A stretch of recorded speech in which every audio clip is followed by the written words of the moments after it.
Salut et bienvenue sur la chaîne YouTube du web magazine levélourbain.com. Aujourd'hui, je te parle d'un vélo électrique de type fat bike qui fait 26 pouces. C'est un vélo tout suspendu et il est disponible avec deux motorisations 250 et 750 watts. C'est le Vacol C026. En plus, bonne surprise, même le 250 watts qui est homologué en France est débridable jusqu'à 45 km/h pour le transformer en speed bike. C'est pourquoi dans cette vidéo, je te propose de voir avec moi ses caractéristiques, de faire son unboxing, de le parcourir en détail, de le tester sur route et sur tout chemin. Et à la fin, je te donnerai mon avis ainsi que ma conclusion. C'est parti, générique. Bon, histoire de savoir à qui on a affaire, on va parler de ses principales caractéristiques. Donc comme je te l'ai dit, pour commencer, le vélo existe en deux motorisations, 250 et 750 watts.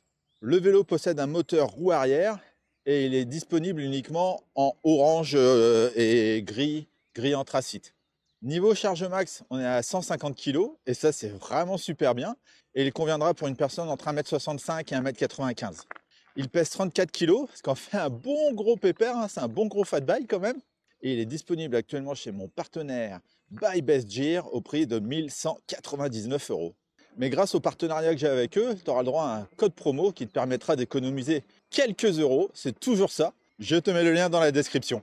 Maintenant, unboxing. Alors quand tu reçois le vélo, tu le reçois dans un énorme carton qui lui pèse 45 kg. Donc c'est pas évident à porter tout seul, je te le dis tout de suite. À l'intérieur, tu as bien évidemment le vélo qui est ultra bien protégé avec plein de mousse partout. Parmi les accessoires, tu as une petite boîte à outils qui est vachement sympa, en plus que tu peux fixer sur le cadre du vélo. Et à l'intérieur, tu as même un petit kit de réparation de rustine. Donc ça, je trouve ça vraiment bien. Tu as aussi les rétroviseurs que j'ai pas montés parce que j'aime pas trop ça. Je trouve que ça prend de la place, puis je suis pas habitué. Tu as aussi les garde-boue à monter, mais ça, tu vas voir, je t'en reparle un petit peu plus loin dans la vidéo. Tu as une notice qui n'en est pas une. Tu as d'autres petits outils et le chargeur. Alors par contre, c'est à toi de monter pas mal de composants. Tu dois même monter le disque avant. Donc ça, j'avais jamais eu ça. Bref, dis-toi qu'il te faudra à peu près 40 minutes quand même pour monter entièrement le vélo. Vacol, ils ont fait une vidéo qui est pas trop mal, qui t'explique exactement comment faire. Je te mets le lien dans la description, ça sera plus simple. Alors avant d'aller tester le vélo, il faut bien évidemment charger la batterie lithium-ion. Elle fait 768 Wh, 48 volts et 16 ampères-heure. Pour cela, tu dois la connecter au chargeur qui lui fait 4 ampères. C'est un type de chargeur, tout ce qu'il y a de plus standard. Soit tu le fais directement sur le vélo en soulevant le petit capuchon en caoutchouc et en pluguant le chargeur, soit tu enlèves la batterie à l'aide de la clé qui ne sert pas à démarrer le vélo comme j'aime bien dire. Sur la batterie, tu as un petit bouton on-off qu'il ne faut pas oublier d'allumer et en plus tu as une jauge de puissance de batterie. Et dis-toi qu'il te faudra à peu près 4 heures pour recharger complètement la batterie, ce qui est relativement rapide quand même. Et tiens, toi d'ailleurs ton écran pendant que j'ai toute ton attention, si jamais tu veux me soutenir et m'encourager à faire toujours plus de vidéos, n'hésite pas à liker, c'est le petit bouton juste en dessous. Ça va permettre à l'algorithme YouTube de mettre plus facilement cette vidéo en avant et donc la chaîne également, et de pouvoir te proposer toujours plus de contenu. Alors par avance, je te remercie. Alors comme d'habitude, je vais te parler du confort du vélo. Donc à l'avant, on a une fourche à ressort avec une molette de dureté. Bon, c'est une molette on-off, hein, donc tu n'as pas beaucoup de réglages possibles. Et elle fait 65 cm de débattement. Tu as un autre amortisseur sur le cadre qui lui fait 40 mm de débattement. On a donc un vélo tout suspendu. Ensuite, on a des pneus Chaoyang de type fat bike 26 pouces par 4. Ils sont bien larges et ils sont montés sur des roues à rayons. Par contre, tu n'as pas de bande réfléchissante pour être vu la nuit. Ça, c'est un petit peu dommage. Ensuite, on a une grosse selle en simili-cuir relativement confortable. Elle est large, elle est souple et puis elle a de belles finitions, je trouve. Et en plus, tu as une fente au milieu pour aérer ton popotin. Alors, que demander de plus? Du coup, niveau confort, on n'est pas trop mal. Niveau position de conduite, écoute, je suis très bien. Je suis vraiment relativement droit. Je suis légèrement en appui sur les poignées ergonomiques, mais par contre qui sont en caoutchouc dur.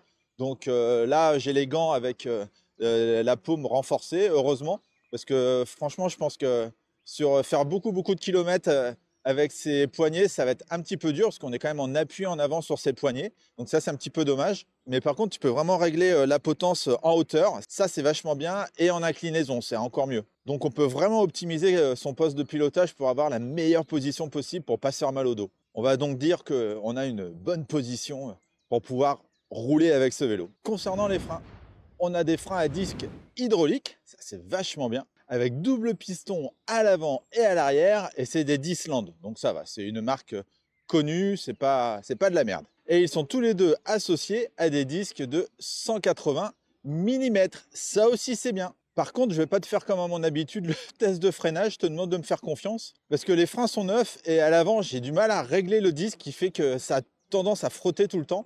Et donc là, si je freine du frein avant, on va entendre le bruit du disque pendant toute la vidéo, et ça va être assez désagréable. Mais dis-toi qu'on a un vélo qui freine relativement bien. Alors, ce moteur, ça donne quoi? On a donc un moteur arrière sans balai, et il est associé au dérailleur Shimano 7 vitesses tournée TZ. Donc je te l'ai dit, hein, on a une version 250 et une autre version 750 watts, et il propose 60 Nm de couple, c'est beaucoup. Il te propulse jusqu'à 25 km/h pour respecter la législation française, et en plus tu peux le débrider pour transformer ton vélo en speed bike, donc ça c'est vraiment super. Un peu plus loin dans la vidéo, je te montrerai comment on fait pour le débrider. Alors en assistance 0 sur le plat, écoute, franchement, ça le fait, hein. Je suis en vitesse 2 et il n'y a aucun problème. Ouais, donc je suis à 11 km/h. En assistance 1, bah là forcément ça m'aide un petit peu, je suis à 15. Assistance 2, je vois pas une très grande différence, j'arrive à 18. Assistance 3, j'arrive à 20. Et assistance 4, 22. Assistance 5, 25 km/h. Et là c'est vraiment l'assistance 5 qui fait que ça te booste à fond, hein. Alors en montée ça donne quoi? En plus là je suis en montée avec des cailloux et les graviers. Écoute, sans aucun problème, ce vélo, je pense qu'il peut absolument tout monter, vu la puissance au niveau du moteur et de la batterie. Donc le test de la montée, c'est sans aucun problème. Alors en off-road, ça donne quoi? Évidemment, tu te doutes bien, vu la taille des pneus, on a un vélo qui passe absolument partout, que ce soit sur les graviers, la pelouse, les chemins. Bref, il passe absolument partout, et ça c'est aussi grâce aux pneus. C'est un vrai bonheur ce vélo. C'est pas un VTT, mais c'est tout comme. C'est pour ça aussi que c'est un fat bike, hein. Même sur le sable, ça doit être génial pour les surfeurs. Niveau réactivité, au bout de combien de tours de pédalier, l'assistance du moteur se met en route. Donc là, je suis à la moitié, je suis en vitesse 2, assistance 5, c'est parti. Un quart de tour de pédalier, l'assistance se met en route. On a donc un vélo ultra réactif, ça c'est un bon point positif. Allez, maintenant parlons du poste de pilotage. On a donc un grand guidon ou un cintre, comme on veut, qui fait 70 cm, et c'est un cintre de type VTT. On a nos poignées ergonomiques qu'on a vu tout à l'heure, mais qui sont toujours aussi durs en caoutchouc. On a des leviers de frein 4 têtes avec lesquels tu peux freiner avec 2 doigts ou 3 doigts. Écoute, ils sont pas trop mal. À gauche, on a le contrôleur basique qui sert à allumer ou éteindre ton vélo, à changer tes 5 niveaux d'assistance, à changer tes paramètres, c'est-à-dire à faire afficher ton kilométrage total, ton trip, etc., etc. Et aussi pour allumer les feux. Si tu restes appuyé sur moins, tu activeras également le mode Walk Assist. Ça, c'est pas mal. Alors, ce bouton qui sert à allumer les phares, en fait, il sert à allumer le phare, uniquement le phare avant, car tu n'as pas de feu arrière connecté à la batterie et au display. Et ça, c'est bien dommage. Tu as juste un feu sous la selle. Alors, il a 3 modes. Tu peux le faire clignoter, fonctionner un peu comme tu veux.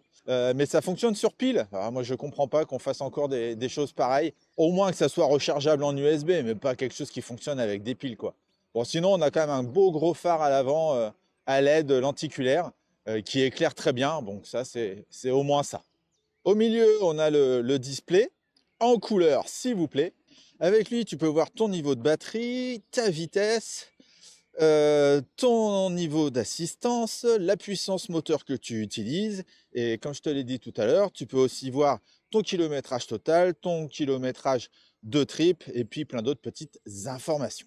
Et sous ce display, tu as une prise USB pour recharger ton téléphone si jamais tu en as besoin, et ça je trouve que c'est une très très bonne option.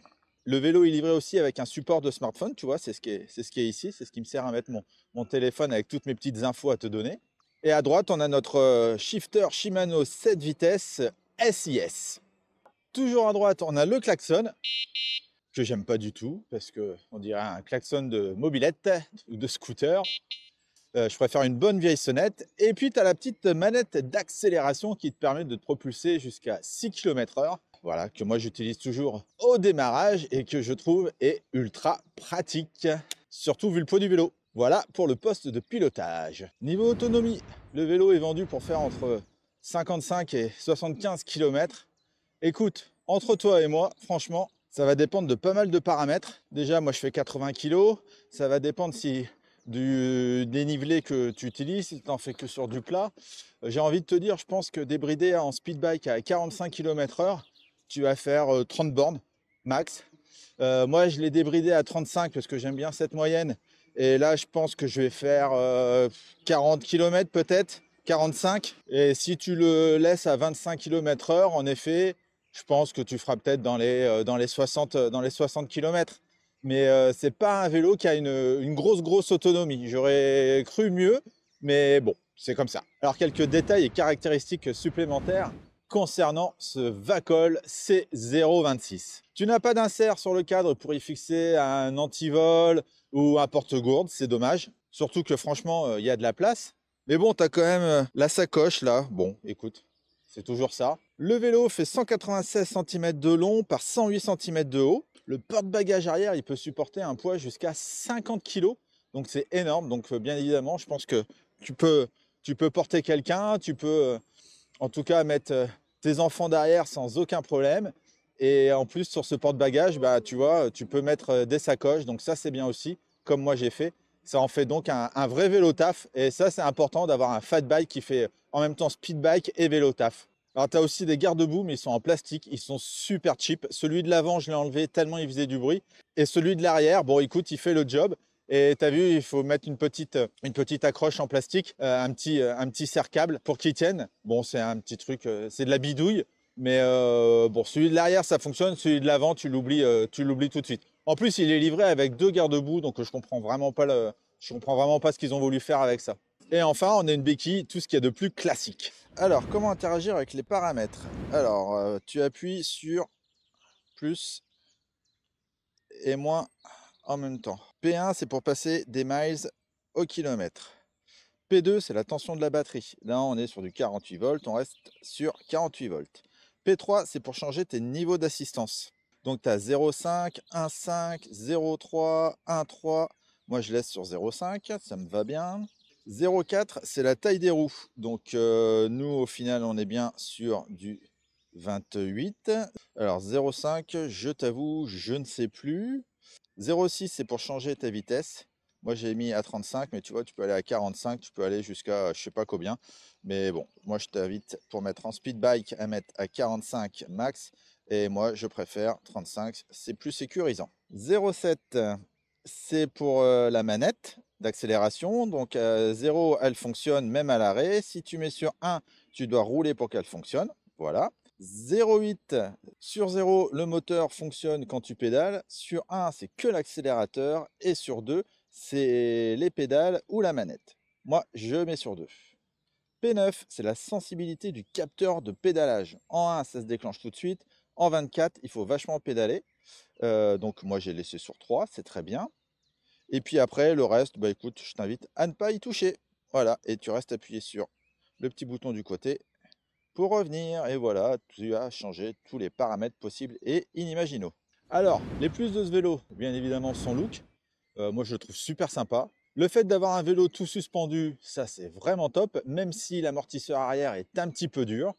On a de belles finitions sur l'ensemble du vélo, hein. Après, on a les soudures apparentes. Moi, je suis pas hyper fan, mais franchement, on a quand même un beau vélo. Le prix est vraiment pas mal pour ce type de vélo, 1200 euros. En plus, tu as mon code promo. On a un vélo maniable, on a un vélo qui passe absolument partout. C'est un vélo homologué qui est en plus débridable, même avec un moteur à 250 watts. C'est beaucoup de points forts quand même. Et les axes d'amélioration, car bien évidemment, le vélo parfait n'existe pas. Les garde-boue en plastique sont vraiment cheap. Ça, c'est vraiment un truc ultra dommage. On n'a pas de bande réfléchissante sur les pneus pour être vu la nuit, moi je préfère. Je trouve les poignées un petit peu trop rigides, c'est dommage. Des poignées souples, ça serait un confort supplémentaire. On n'a pas de feu arrière, donc ça c'est complètement ridicule. Je ne comprends pas. En plus, c'est pas compliqué à mettre sur le garde-boue. On n'a pas de protection de dérailleur, ça aussi, c'est dommage, surtout pour un vélo qui est quand même censé pouvoir faire du off-road, quoi. Donc voilà, et au niveau autonomie, je suis un petit peu déçu. J'aurais aimé avoir quand même plus d'autonomie sur ce type de vélo. Alors on arrive à la fin de cette vidéo et donc à la conclusion. Donc souviens-toi, on avait essayé il y a quelques mois le C020 Max que j'avais adoré, qui était la version pliable un peu de ce vélo. Écoute, de souvenir, je crois que je la préfère à ce vélo. Mais bon, c'est un peu kiff-kiff quand même, mais je garde un meilleur souvenir en tout cas de l'autre vélo. Mais on garde vraiment la même philosophie avec ce C026. On a là un vélo tout suspendu, un vélo urbain qui fait du off-road, qui est un fat bike, qui passe absolument partout. C'est un vrai vélo loisir, mais tu peux aussi faire du vélo taf avec, ce qui passera très bien aussi sur les pavés parisiens par exemple. En tout cas, merci à Buy Best Gear de m'avoir envoyé ce vélo pour réaliser ce test. Et voilà, on a terminé cette vidéo. Merci de l'avoir regardé jusqu'au bout. Si tu as des questions concernant ce vélo, n'hésite pas à me les poser dans les commentaires. J'y répondrai avec grand plaisir. Et quant à moi, je te dis à très vite pour de prochaines vidéos du monde du vélo urbain, mais pas que, sur levélourbain.com. Ciao, ciao!